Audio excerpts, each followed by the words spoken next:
Welcome to the Ranch and Table Podcast, where we discuss all things related to our Texas ranch and our Ranch to Table restaurant located in downtown Rockwall. I'm your host, Lee Wells. All right, welcome to the podcast. Today I am Lee Wells, and I'm here in the studio talking about one of those subjects we really don't want to talk about, but we can't get away from. It's one of those days. We're going to talk about the real, live, hard truth of owning a business, and we're going to talk about reviews. Reviews are one of those things that we would all love to just have more control over. I think we would love to have a say-so in them, and the nature of reviews is that we're powerless to affect what other people say about us. And I think the thing that bothers business owners so much about it is they're forever. They will live on the internet from now on, and there's nothing we can do about it. It's even been said that some review companies, sites that host reviews, their algorithms even keep our negative reviews alive and towards the top for years to come. I was talking to one of the major companies one time. They had called me and kept calling me. So finally, I had a conversation with one of the guys, and I asked him. I said, "Hey, why is it that I would spend money with you if you will not let my negative reviews die? You just keep bringing them back to the surface. You keep bringing them back up. And then I've got 5-star great reviews from people who review other people, not just first-time reviewers, but an assortment of 5-star reviews that are hidden, that are not seen." And he said something that I think if it was recorded, and maybe if I had recorded it, I could have gotten a lot of money for. But he said, nobody wants to read 3 or 4 pages of 5-star reviews. And our company wants people reading reviews, and reading drama is the only way to keep people on the page longer. And he was the first person I've ever talked to in this business that was honest with me that day. And he told me how it was. He said, our algorithm is designed for drama. It's designed to keep an assortment of reviews, I think is what he said, available to the reader, to keep them on their pages longer, to keep them going to page 2, 3, and 4, which is the whole trick of the internet anyway, to get you onto page 2, 3, 4. So it makes sense. What he said does make sense and is believable. It really is. So, the review companies do not have the small businesses. They don't have our backs. They honestly admit that they're in it for themselves. They're in it for the drama that they can stir up and the amount of views that they can get. And so they're not for us. It is just what it is. And it seems statistics say that 95% of people who have had a bad experience will most likely be the ones to leave a bad review, while only 87% of people who have a good experience will leave a good review. So the odds are stacked against us from a couple different angles. I think everybody understands that when you have a bad experience, you're driven to tell someone about it, while a lot of your happy customers that keep coming back and have been faithful and supportive and tell everybody about it aren't as likely to get on and do a review. They'll just keep coming back and keep voting with their feet and their dollar, and we appreciate that. But it doesn't always help the reviews as they stack up, at least percentage-wise. And so the disgruntled person, the mad person, the upset person is going to be more likely to get out there and tell everybody about it. I think the old saying is bad news can make its way around the world before good news gets out of bed, gets his pants on or something like that. And so I think that we see this in the nature of reviews that we see in our businesses. And so by that nature, we don't like it. We can't do anything about it. You can fight reviews, and 1 out of 100, 1 out of 200, maybe 1 out of 500 might get knocked down if there's a technicality somehow. I had one of our very first 1-star reviews was in our soft opening. So when we started the business, when we started Wells Cattle Company restaurant, we did a 3-day soft opening. We sold tickets to our 3 days. One first day was for a certain group of people, family, friends. Second group was for our existing customers of our beef company. We opened up the tickets to them on the second day, and the third day was open to the community. And we sold all of those tickets out within just a few minutes of making them available, which was very cool. But somehow somebody got in on one of those days and left us a bad review. They said the menu wasn't even up. They just went down this whole list of things that was wrong. The dessert was cold, and it was just various things. And it was a set menu and a set. It was a set menu, so there wasn't a need for a menu on the wall or whatever. So I reported that, and the company that review was on, they acknowledged that it wasn't a fair assessment of the company. So they were able to take that one down. Well, it made the person mad. He came back on and left another one. Then he got banned from leaving any reviews on our site. So that was a good thing. That was probably one of the best things that has ever happened on a review site.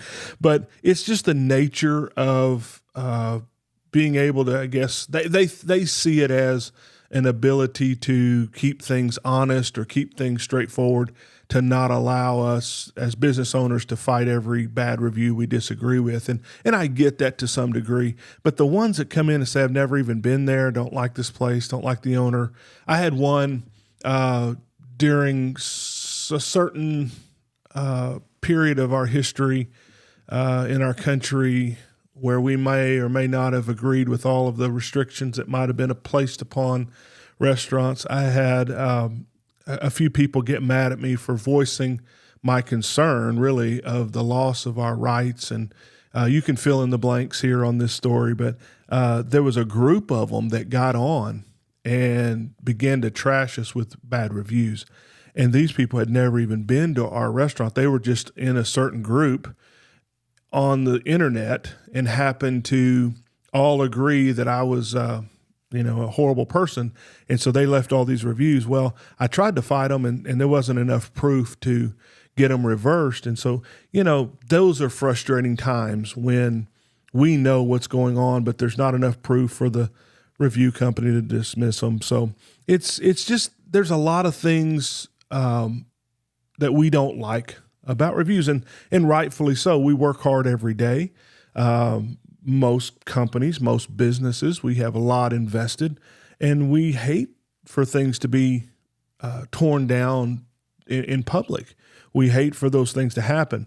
And so if you follow me or follow this podcast or follow me on social media, I have a book coming out, and that's not a secret. I make that known every podcast and often on my website. I've worked on it all summer.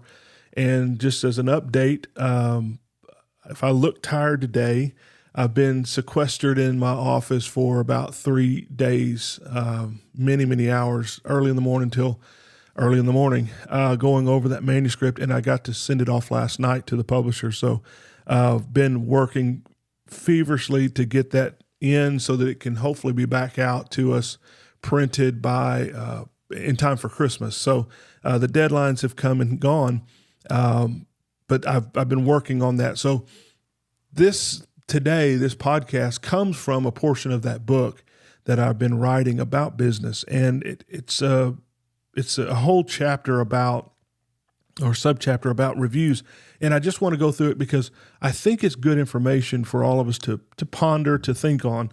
And I start out by saying there are 3 different types of negative reviewers, as far as I can tell in my experience. And this isn't exhaustive, of course. I'm not a psychologist. I haven't gone through years of training to study all of this. It's just from observation. I believe there's three major types of people who leave bad reviews, and I just want to go through them real quick, and maybe this will make sense to you. Maybe it'll help some of what we face when it comes to bad reviews.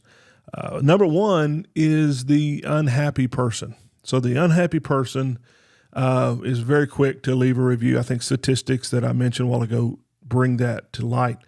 Secondly, the disgruntled person, and then finally the disappointed person. And I want to go through those real quick with you and just explain the differences. And I think knowing information and knowing what we're up against sometimes can help us understand it, help us combat it, help us maybe even resolve it if we can recognize it in time before it leaves our building, before it becomes a review. Sometimes that's the window. That's the window. They say in a missing person's case, you have, 24 hours, the first 24 hours, first 48 hours is when you have to act. Well, in bad reviews and bad situations, you have to pretty much act before that review is pinned, because usually they're very slow to remove a review. I've tried to go into the DMs or private message of the sites, try to talk to people about it, and rarely that works. It just rarely doesn't. It just doesn't normally always work out well. They're more,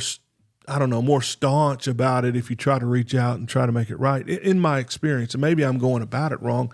I've tried different approaches, and pretty much by the time someone has written and submitted that review, it's very hard for them to undo it for whatever reason. But the unhappy person is a person that walks in with a frown on their face. And if you've been in business a week, a month, a year, this person. They come in just unhappy.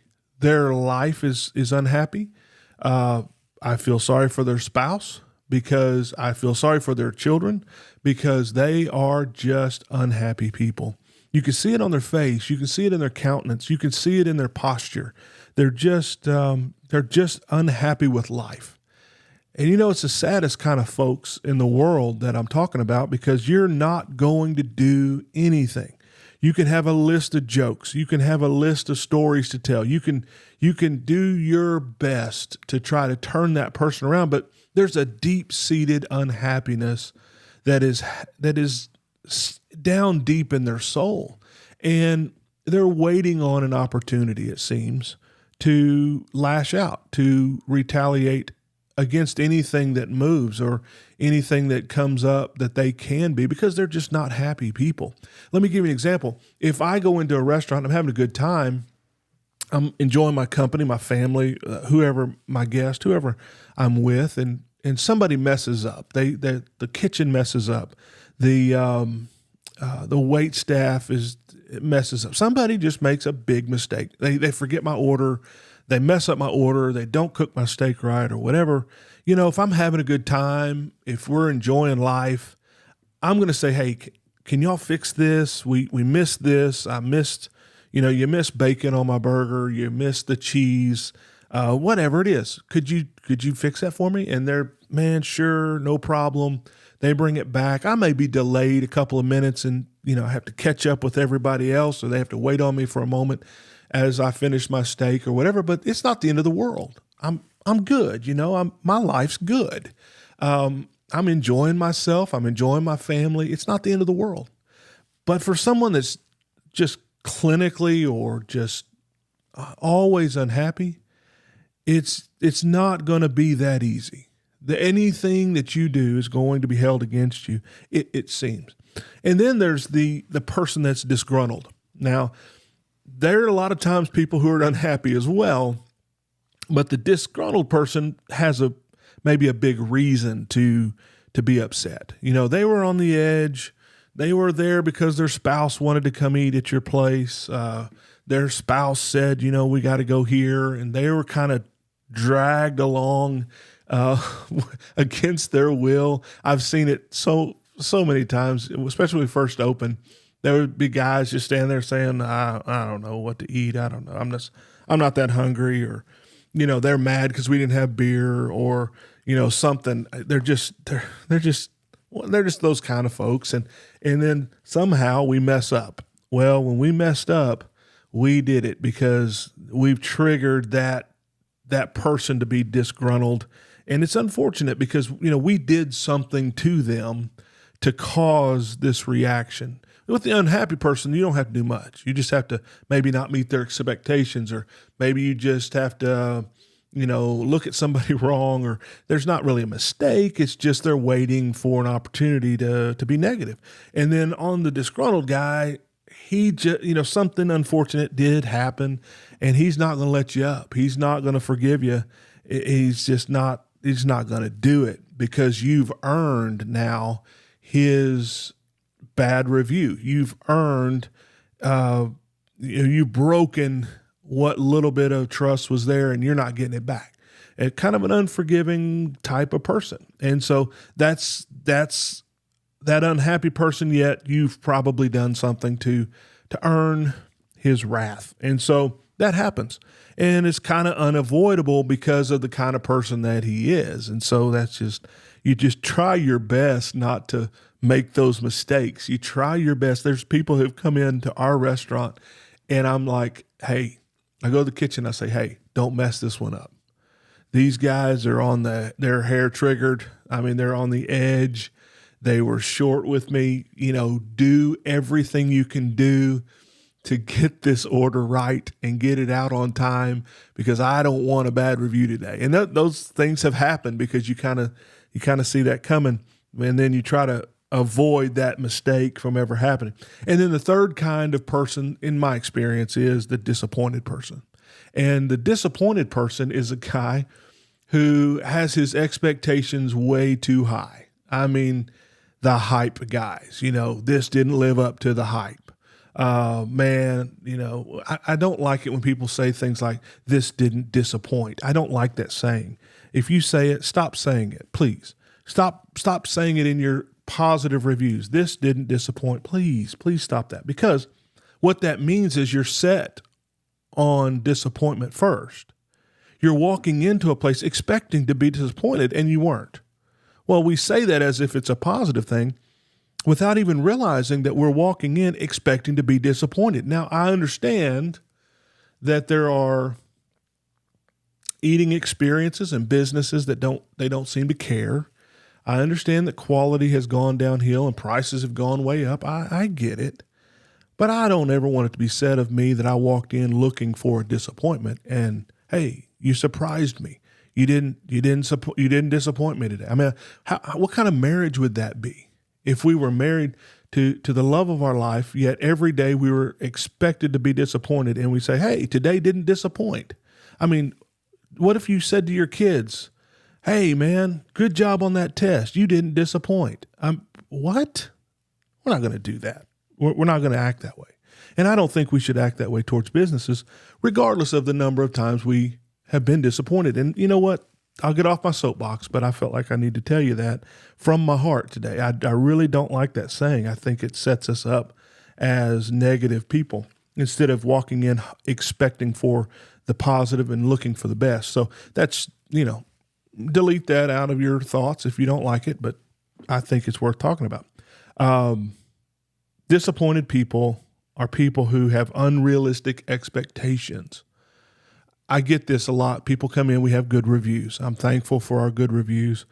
We have a good reputation. I'm so thankful for it. We do a lot of hard work every day to maintain it. We don't take days off. We don't mail it in. We don't just coast. I'm pushing on my guys every day to be the very best they can. Every order, every single burger goes out. It better be hot. The fries better be hot, things like that. We just work really hard. I'm not saying we're 100%. I don't know any restaurant that is, but for the amount of food we put out, we do a pretty good job and we try hard. And so we try not to disappoint.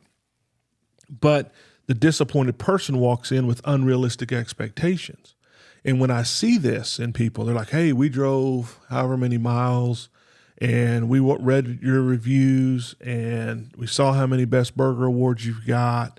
And, we're so excited to be here. And, I'll tell them, look, guys, it's just a burger.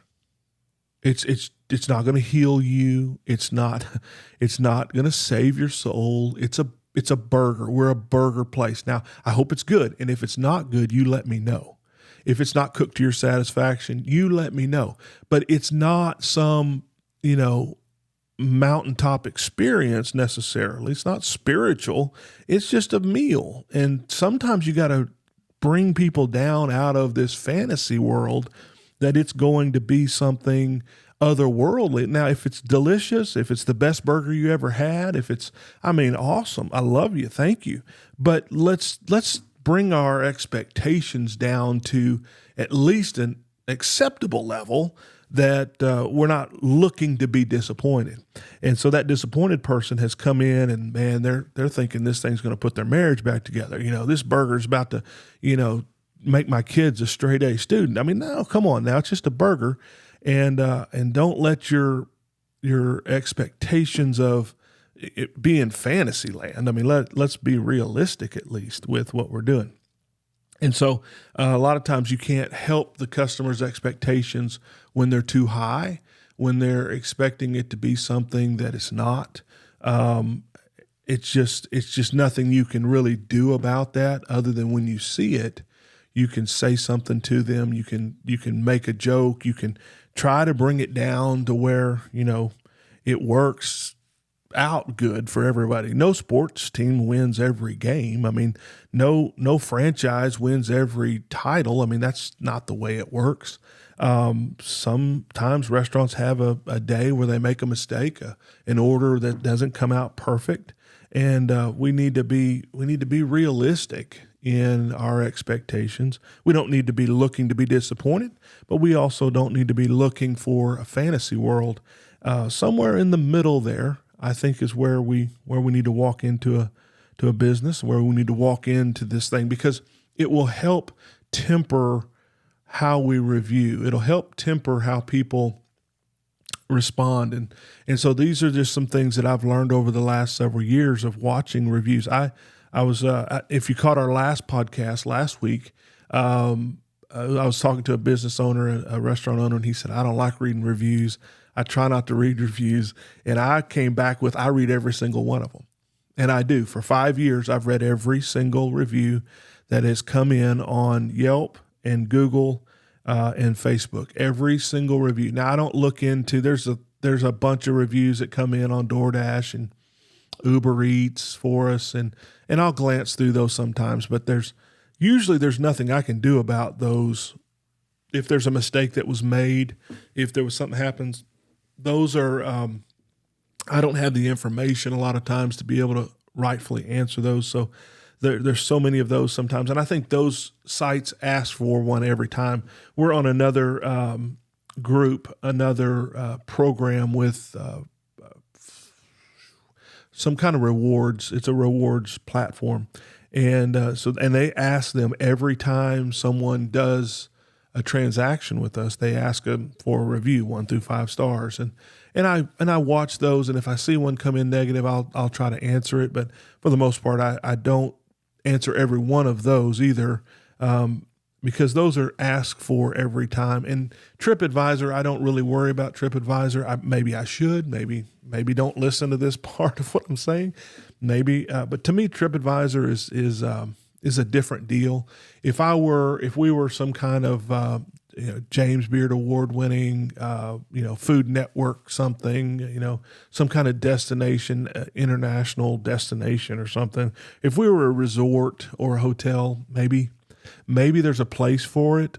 I've never felt that for myself in our restaurant, but I could be wrong. I could be completely wrong, but that's just how I do it. Everything comes in on Google and Yelp and Facebook. We look at, we review the review, we answer it, and we give an answer back every single time. A thank you for 5 stars. Thank you for your compliments.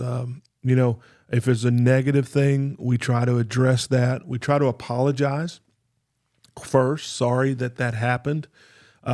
Please let us know next time. We'll be happy to remake anything that you didn't like. I don't understand why people don't speak up more. I've said this before in a previous podcast, but I think it fits right here. I don't understand why people feel like it's polite to eat something that they didn't order or eat something that's not the way they ordered it and consider that being polite, especially if they're going to go run their mouth about it later. So the quandary that I face is, okay, if it's polite to eat something that you don't like, then that's where it ends. You're being polite. You're not going to say anything, but you're also not going to say anything about it later. So if you're at somebody's home maybe and you're eating something and they serve you Brussels sprouts or asparagus or, they serve you some kind of mincemeat pie or something and you don't love it, you're just going to eat a few bites and be polite. I guess that's where it comes from. But when you're paying for a service, when you're paying for food and a product and you've asked for it to be a certain way, you have every right to go back and ask for it to be done right.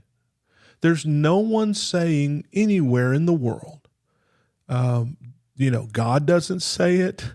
The etiquette manuals don't say it. There's nobody saying if you paid for something and you ordered something a certain way, that you can't expect it to be delivered the way you ordered it. That's just common sense. I try to be a nice guy. I'm a great customer. Owning a restaurant, owning a business will make you a better customer. I'll go to anybody's restaurant.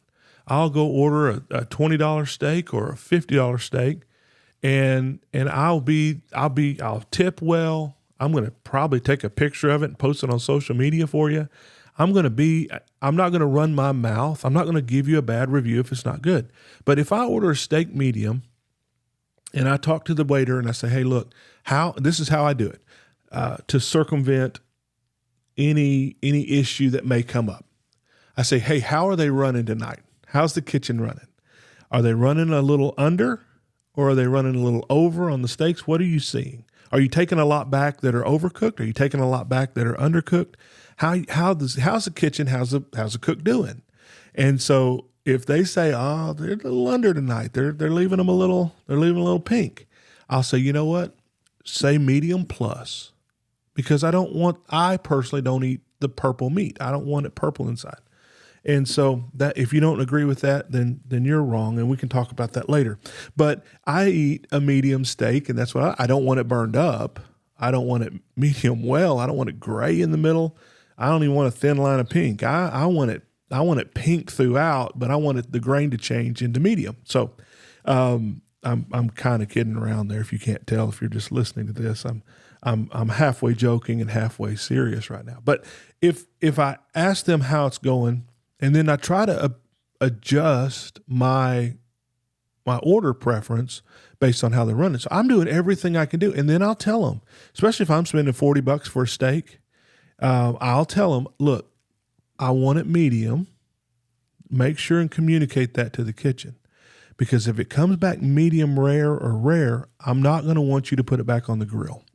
I don't want you just to go throw it back on or throw it in a microwave or whatever. Because what happens is when you take a cut of meat, a nice cut of meat, and you heat that to temperature, and you're cooking it on, from room temperature to cook, and you take that off, put it on a plate, walk it out to the table, I cut into it, get your attention, you come back, you take it back to the kitchen, that has gone back down too far below cooking temperature. And when you put it back on the heat to bring it back up and cook it some more, it might as well be a cheap hamburger steak because the flavor is all gone. All of the richness of that cut of meat and the marbling and the juice that's going to be in that cut of meat is going to be gone by the time it goes through that whole process of coming back up to temperature, cooking on. Usually they overcook it and then they bring it back out. And it's not worth eating. It's certainly not worth $40. So I won't go into all of that with the waiter, but I'll say, hey, if it comes out too under, I'm going to ask y'all to make me another one because I expect it to be medium, and that's how I like to eat it. Can your guys do it? And of course they say, of course, our cooks are the best. And so if it doesn't, I'll let them know, and we handle that. I believe that's my right. I believe that's the right of any customer that has paid good money to be able to get what they paid for and asked for. If somebody comes into my restaurant and they ask for a burger to be medium and it comes out well done or even medium well, if they ask for it to be cooked a certain way, I have no problem taking that back and giving them a brand new burger, bun, patty, toppings, cheese, all of it. We'll throw the other one in the trash and give you what you want. I believe that's fair. I believe that's what you asked for. Now, if people come in and they don't specify, and we try for medium well because we don't want them burned up either. But sometimes when it gets busy and the grill's hot and they're waiting on buns to toast, sometimes they can sit just a little. I mean, it's a few seconds too long is too much on our meat sometimes, and it can get there. Well, if you didn't ask for it to be a certain way, I can't read your mind or ask you what you expect if you didn't tell me. So sometimes hitting a moving target's real hard. But back to the review side, if I do ask for something to be done a certain way, I don't think it's polite to just sit there and eat it another way. I think that it's only right to do what anybody would do, and that is let them make it right for me. Since they're not going to take it off my bill, they're not going to say, well, just eat what you can and it's on the house. They don't do that anymore. They're still going to charge me $40 for that steak and then whatever else, everything else costs. It's just the way it is. And so if you're going to charge me for it, give it to me the way I want it to. And if a company will do that, if a restaurant will do that, a company of any kind will do that, there's no reason to be ugly. There's no reason to give a bad review. It really bothers me when we have done all of that. We've thrown their burger in the trash. We've made a mistake. We've admitted a mistake. We've given them one check to make sure they like it, and then they still hold that infraction against us. I believe that's ridiculous. I believe that is a horrible person that would do that.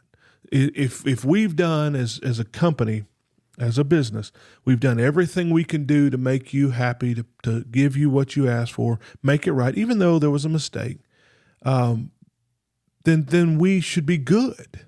We should be good. There shouldn't be an infraction left to talk about.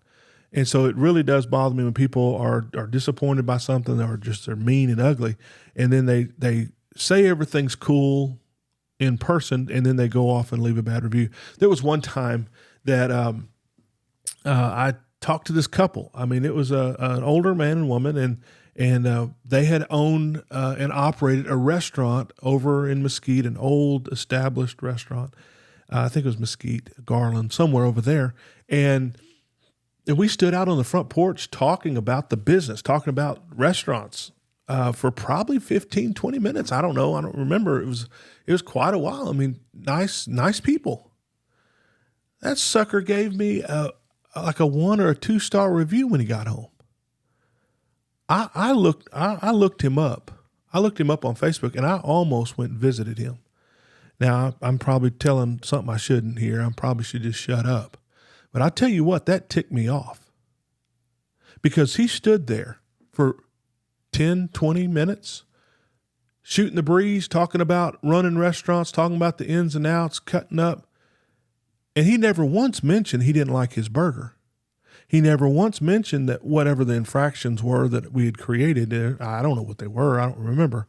But whatever it was to cause this person to leave me a bad review after the fact and not bring it up. When I'm standing right there, he knows I'm the owner. We're talking about business restaurant ownership. I'll tell you what, the grace of God, I didn't go look that guy up and show up at his desk and turn his desk over on him, because that's just not right. And there's sometimes when a review comes through, you just have to say, that person right there is just not right. There's nothing you can do about it. There's nothing you can say about it. And you just have to move on and try to create some more 5-star experiences so more people will go out and do some more reviewing for you, because that's really all you can do. I'll tell you this little tidbit about reviews, and this is something that's kind of scary when you think about it, but it takes 40 positive reviews to undo the damage of one negative review. Think about that. It takes 40 5-star reviews to undo one-star review. Now, I started this podcast by saying the deck is stacked against us. It is unfortunately an unfair world of reviews. And I just illustrated exactly why that is, because you can have 2 negative reviews. It takes 80 positive reviews to undo what that one negative does. I mean, it's not even 2-1, it's 40-1. And the reason for that is review sites, they love the drama that's produced by the negative reviews. People want negativity more than they want to see positivity. I mean, look at our news stations.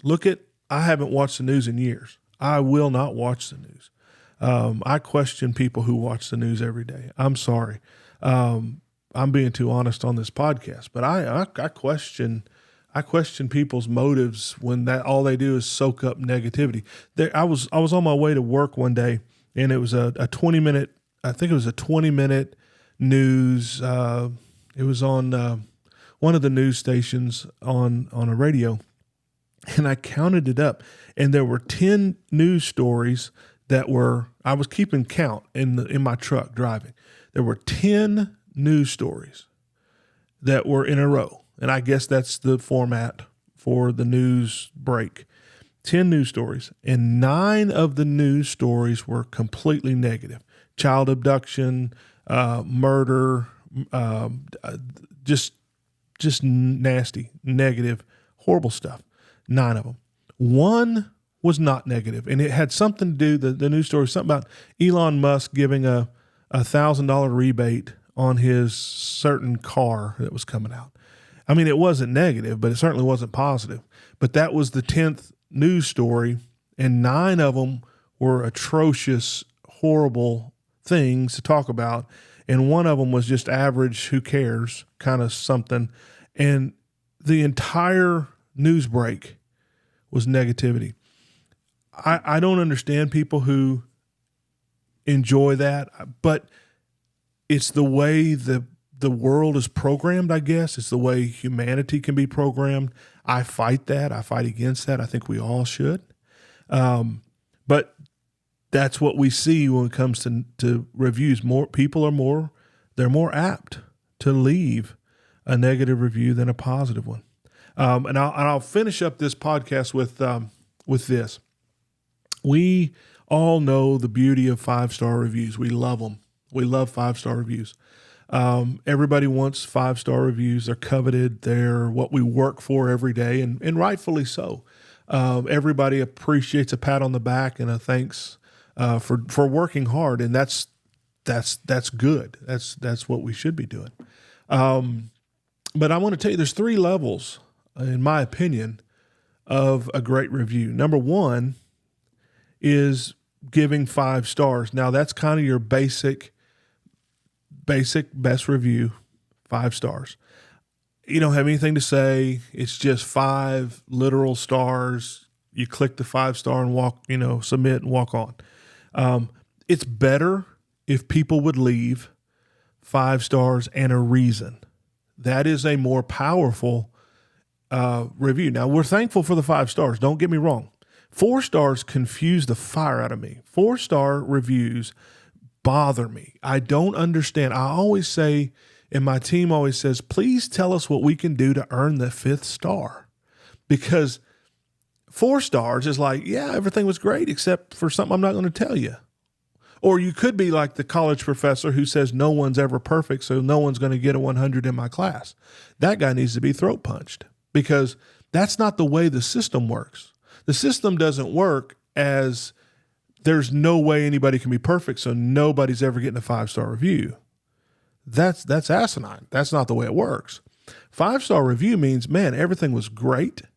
I'll come back here. I'll tell my friends about it. If you have an experience that's great, that you'll come back and you'll tell your friends about, That's a 5-star experience.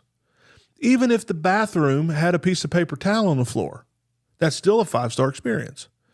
Even if you had to walk in and flush someone else's, bathroom, that's not necessarily a reason to have a star removed. A 4-star review is very confusing. A 3-star I get. This is a pretty good place. I'm down with it. I'll come back if I'm in the area. A 2-star is probably something wrong, really, really bad, but they didn't want to be a 1-star kind of guy. The 1-star people, we've already talked about them, and they're just usually miserable, or the place of business has done such a bad job, they truly have earned it. There's one time on Yelp that I gave a 1-star review. There's only been 1 or 2 times in the history of my reviewing that somebody earned a 1-star review. And it's never on the first time around. It's never without talking to somebody about remedying the problem. I will never leave a 1-star review on unless somebody comes out of the kitchen with a knife trying to, cut my throat or something. I mean, there's just no reason not to give somebody a second chance. There's no reason why not to go back and try to see if maybe they were just all having a bad night, an off night. I wish more people would wait on the first visit and come back and give somebody a shot at redeeming themselves. Look, the first time your wife cooks for you and burns everything up, you don't throw a fit and say, I'm never eating your cooking again. I mean, that's a good way to end up in the doghouse forever. I mean, when the guy's grilling steaks, I want to talk to the guy that gives me a 1-star review on an overdone burger and didn't tell me about it, because I want to see your perfection and your perfect record on the grill at your house, because you don't have one. You have overcooked steaks. You've undercooked steaks. You have had mistakes in your own life, but you're easier on yourself than you are on everybody else. So why not give somebody a second chance? I've never left a bad review on a first time in somewhere. There was one time I did, and it was after many times of going back. I talked to the management. I talked to the staff. I enjoyed going to this place, but they were going downhill. And then even called corporate and talked to them, because I really just did not want them to go out. I didn't want them to go downhill. And after, several months, I finally I had it one day in there, and it was just horrible. It was just horrible food, horrible service. They were just kind of throwing stuff at you. And finally I pulled my phone out and I said, 1-star, don't ever come here. I've tried my best to help. I've tried my best to communicate, and they continue to just go downhill. It's not worth your money. Go somewhere else. And that was after a lot of effort trying to help them. If people would give just a general common sense and common courtesy to restaurants and businesses, I think that we'd live in a better world. I think we'd have a better existence, all of us. And so there are times where restaurants and businesses deserve a 1-star review. I had a company put up a building for me, and they were the worst company I have ever worked with. And so, I got one more thing that they've got to finish up, and they'll probably end up getting a 1-star warning review telling people, please don't use them. I have had probably no less than 20, maybe 30 people ask me who built the building. It ended up being a beautiful building because we worked very hard with the install crew in spite of all the mistakes the company had made. Wouldn't listen. They're jerks. I'm real sorry. I'm just being too honest on this podcast today, I guess. I need a guest in here to bring the room back up, I guess. But this is not a positive, it's not a real happy subject sometimes on reviews. And I'm just being honest. I can count on one hand the number of 1-star reviews, but I promise you they've earned it over time and over experience, that they've earned that 1-star review. So there are times when people deserve a 1-star, 2-star, 3, I'm not sure about 4s, 5-star reviews. People earn them, and they need to get them when they earn them, but they need to have a chance to be right. They need to have a chance to make things right. We need to forgive. We need to be as kind as we can be about the things that are going on. But anyway, I'll end with this. There's the three kinds of good reviews. So the 5-star review, I kind of digress there. The 5-star review with just 5 stars, and we're thankful for those. Everybody is. But it means so much more whenever there is a reason given. There is man, these guys knocked it out of the park. I got a review today that said, my burger blew my mind. 5-star review. I'm like, yes, that is what I'm talking about. Thank you. We won.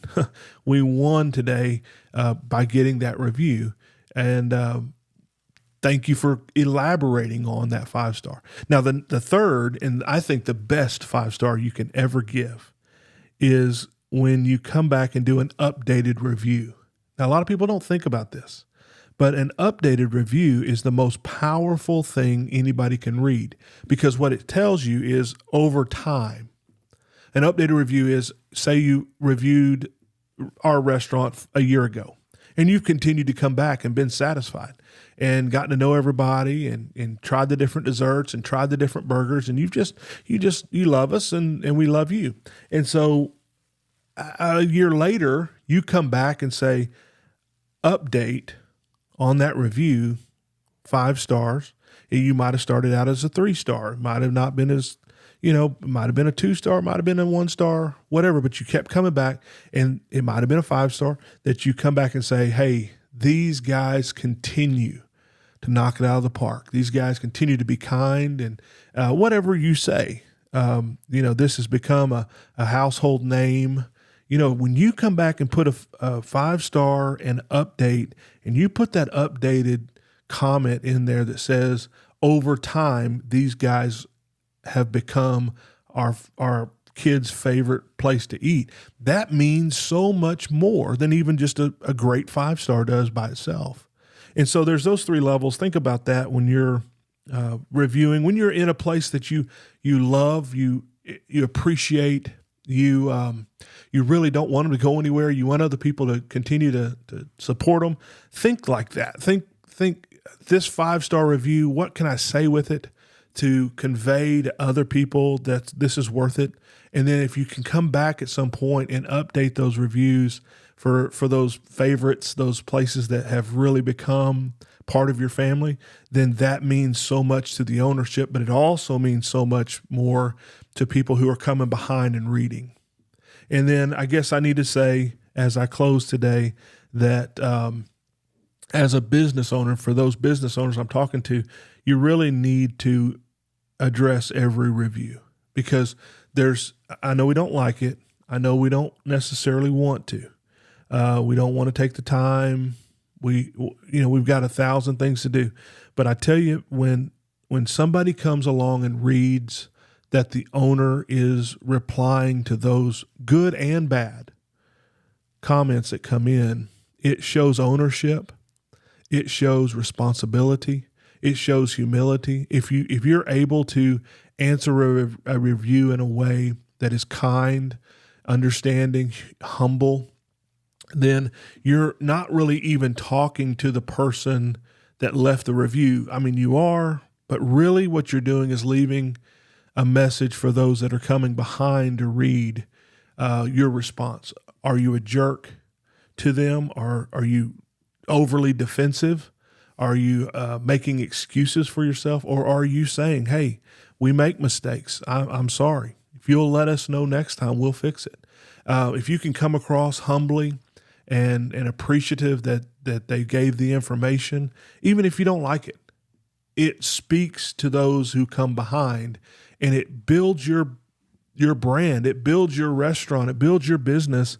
Even the negative things can become across as a positive thing to those who are choosing to come in and see what you're about. And so don't run from reviews. Don't hide. Be seen. Be vocal. Be kind. And I believe that is one of the greatest ways that we can help other people come in to our business. When you see a negative review on a site, I think it's more telling how that owner will answer that than it is that they even got the bad review in the first place. I think there's more to learn in the in the response of the owner than there is in the person leaving the bad review in the first place. And so think about it that way. Think about reviews as just a common, normal thing everybody has to deal with. You're not being run down because you got a bad review. You're not the best in the world because you got a 5-star review. It's just part of the business. It's part of people having opinions. It's part of the social media climate that we live in. It's part of just having cell phones and smartphones in everybody's hands. It's just part of our society. And don't take them too hard, and don't believe all the praise. Somewhere in the middle, you're doing a solid business. Don't believe the worst guy. Don't believe the best guy. Somewhere in the middle, you're doing a solid job. If you're staying busy, if you're doing the things that you can do, controlling the things that you can control, then you are producing everything that you can. Be the best that you can be every day, and try not to be too excited and try not to be too depressed by those things that are coming in. Recognize the kind of people who might be leaving that. Read in to those comments. Sometimes you can see the disgruntled person or the disappointed person. You can see the sad person. You can see those that are not happy in life. And you can kind of read between the lines, so to speak. Sometimes you can read the lines themselves, but you can read between the lines that this person's really troubled, or this person really did have a good reason to be upset. We really missed the mark, and own that. And the person coming behind to read that review will appreciate you for being honest and taking the lumps that you have to take, or being gracious when they're being praised. Whatever it is, reviews are just part of business, and the better you can handle them, the better off you're going to be. Thanks for joining me today. Thanks for taking your time to listen. If you made it this far, I really do appreciate your persistence and sticking with me. I hope to see you on here next week, and have a great day.